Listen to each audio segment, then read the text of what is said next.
Monsieur l'archipel, Monsieur le curé et chanoine de la cathédrale de Metz, Monsieur le diacre, Madame la maire, chers fidèles, chers amis. Aujourd'hui, 26 octobre 2025, Saint-Sylvestre a 60 ans. En effet, c'est le 24 octobre 1965 que Monseigneur Abel Carré, vicaire général qui remplaçait Monseigneur Paul-Joseph Schmitt, évêque de Metz, qui siégeait à Rome pour le Concile Vatican II, a procédé à la bénédiction de notre nouvelle Église.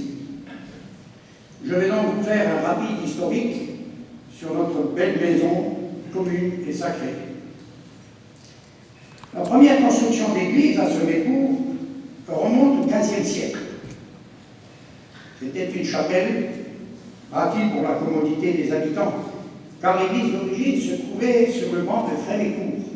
Frémécourt, c'est le coteau nord de Semécourt, c'est le versant face à Marange. Et il y a la ferme de Semécourt, là, il reste encore une ligne de l'église.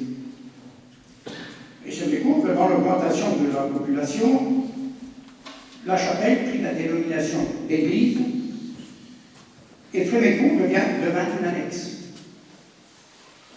Pendant 3 siècles, notre église s'est maintenue debout, avec bien sûr toutes sortes de réparations nécessaires pour parer à l'usure du temps.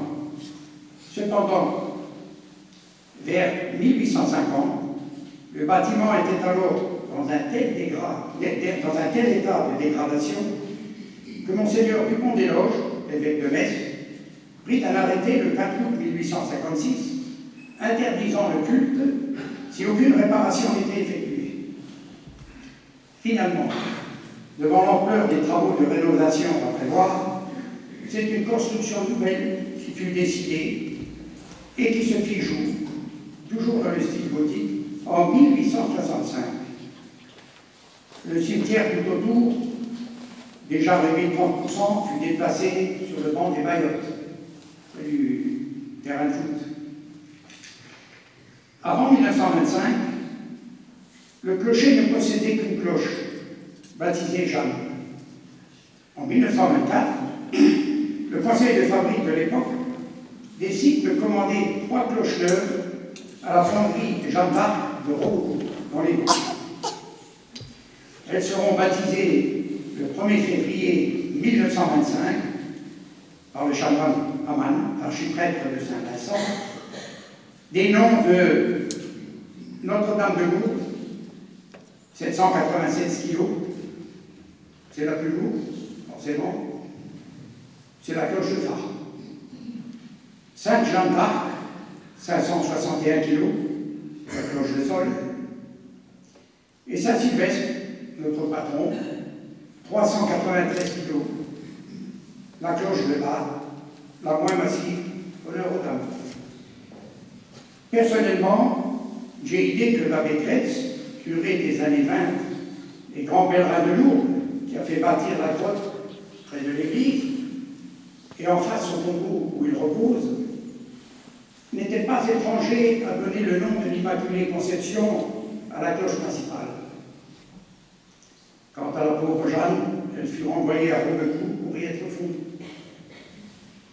C'est ainsi que Semécourt arborait fièrement sa belle église et le faisait savoir aux alentours par ses fréquents carillonnages où nos 3 saints s'en donnèrent leur joie. C'était trop beau, c'était trop beau. Il fallut que la férocité des hommes dans leur folie guerrière détruise tout, sans distinction. En 1944, devant l'avance des Alliés qui marchaient vers l'Allemagne, les troupes allemandes se cantonnèrent dans Semécourt et organisèrent une ligne de défense. Le clocher servit alors d'observatoire. Après une dernière messe le 3 septembre, les Semécourtois reçurent l'ordre d'évacuer le village. À partir du 8 septembre, les bombardements commencèrent et les premiers obus tombèrent sur Semécourt. L'église, comme la plupart des maisons, fut détruite, mais, comme par miracle, le clocher est résistant.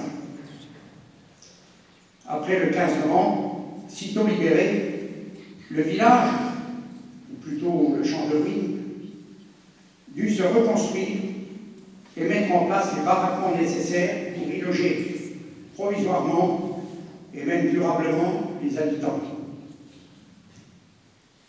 Les 3 cloches, qui ont souffert pendant les bombardements, furent stockées à l'abri, en attendant d'être installées définitivement, 20 ans plus tard, dans le nouveau clocher. Donc elles sont là, hein, ce sont les cloches qu'on a dans le clocher. On monta rapidement une baraque-chapelle à partir du 22 avril 1946, qui accueillit pendant près de 20 ans les fidèles. Cependant, des années 56 à 60, cette construction se dégrada fortement. Les gouttières envahissaient la toiture, le plancher devenait mouvant et les murs menaçants furent étançonnés. Début des années 60, le conseil de fabrique prit la décision de construire un bâtiment neuf qui se devait d'être pratique, harmonieux et de belles réalisations modernes. Cette mission fut confiée à un jeune architecte de Metz, M. Daniel Edmund. Le 25 octobre 1963, la première pierre fut posée. À ce sujet, je vous invite, ceux qui peuvent, à regarder à droite de l'église près de la Vierge. Vous avez un bloc de Chaumont qui est taillé et gravé en lettres romaines, marquant la date de construction. Cette pierre ouvragée est l'œuvre du bénévole Henri Roux, qui est le papa de notre trésorier, ici présent, Christiane de la Cour. Comme quoi, chacun peut apporter sa pierre à l'édifice, toujours là. Or, en ce temps-là, à l'autre bout du département, dans le Bicherland, venait au monde un futur apôtre du Christ. Il se prénommait Jean-Louis, et il se trouve qu'aujourd'hui, il est curé de Semécourt, notre curé. Coïncidence? Peut-être. Qui plus est, la fête du village, à la Saint-Sylvestre. Or, c'est pas le temps idéal de monter dans les autos tamponnantes, alors non, pour des raisons climatiques, elle fut déplacée à la Saint-Denis. Ah, conclusion. Pour l'incidence? Peut-être, peut-être. Qui plus est, en ces moments jubilaires de la fête du 60aire de notre Église, notre Jean-Louis en question vient d'être nommé chanoine de la cathédrale de Metz. Voici, pour là, ça commence à faire beaucoup. Bah, les éléments que j'ai pu rassembler là sont probants. Hein. Et moi, j'ai l'intime conviction que entre la cathédrale de Semécourt et monsieur le curé, il y a collusion. Bah. Toujours est-il que, devant un tel faisceau de convergence, force est de reconnaître que la création de notre future Église démarrait sous les meilleurs auspices. Et 2 ans plus tard, le 24 octobre 1965, l'édifice était béni. J'imagine le contentement et le plaisir à l'époque des prêtres et des fidèles, heureux de se réunir enfin dans ce bâtiment flambant neuf. Bien sûr, depuis, les travaux de rénovation et de confort furent régulièrement menés de 1965 à nos jours. En 1970, pose d'une grille devant l'entrée, en 1967, mise en place un chauffage à air pulsé, en remplacement du chauffage au sol, détérioré et coûteux. Quoique l'air pulsé coûte cher aussi aujourd'hui, j'en sais quelque chose. En 1984, sonorisation de l'église. Puis de 90 à 95, il y a eu la grande réfection totale de l'église. Recouvrement de la toiture, dans une charpente métallique, et d'un double toit en bac d'acier. Polissage des sols avec vernis de protection, réfection de vitraux, du clocher, avec une croix et des abassons, puis vers 2000, changement de chaudière et quelques vitraux. Depuis, régulièrement, nous entretenons notre Église dans des travaux moins conséquents, mais en mesure de la garder dans un état de jeunesse et de conservation propre à durer dans le temps. Voilà donc brièvement évoqué l'histoire de notre Église, qui surplombe la vallée avec son clocher, véritable point d'interrogation se dressant vers le ciel.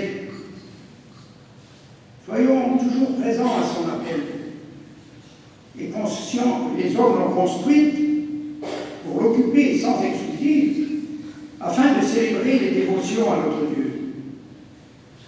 C'est à nous, qui en sommes des pierres vivantes, de continuer à travailler et à œuvrer dans ces murs, pour assurer la continuité du service de Dieu et des traditions de l'Église.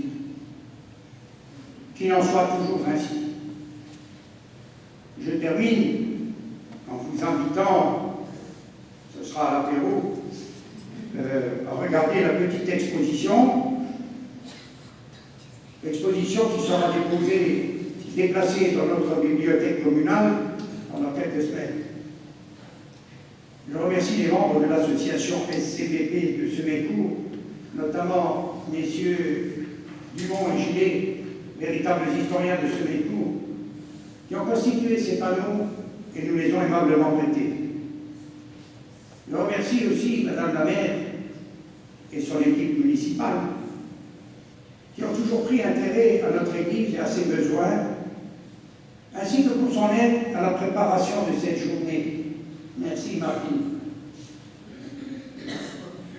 Je remercie infiniment Monsieur l'archiprêtre Éric Schneider, qui nous a fait l'honneur de présider cette messe au nom de Monseigneur Ballot, accompagné par Monsieur le curé Jean-Louis Barthélemy, et partie intégrante de ce décours, puisque j'ai fait la démonstration au peuple à la main. La transfert, il va entrer en beau, mais. Ah, je prêche pour mon église. Je remercie Monsieur le diacre Jean-Paul Stéphane, que l'on voit souvent ici pour assurer parfois les services d'organistes et surtout les sacrements. Je remercie beaucoup aussi les servants d'hôtel. C'est très bien ce que vous faites, on a grand besoin de vous. Enfin, merci à vous tous, choristes du Biron, toujours présents. Merci à vous, participants et amis, d'être présents et fidèles. À l'issue de cette célébration, je vous invite tous, au nom du conseil de fabrique de la paroisse de Semécourt, dans notre salle des fêtes, pour un petit moment de convivialité et de dégustation. Encore merci à vous tous. Merci.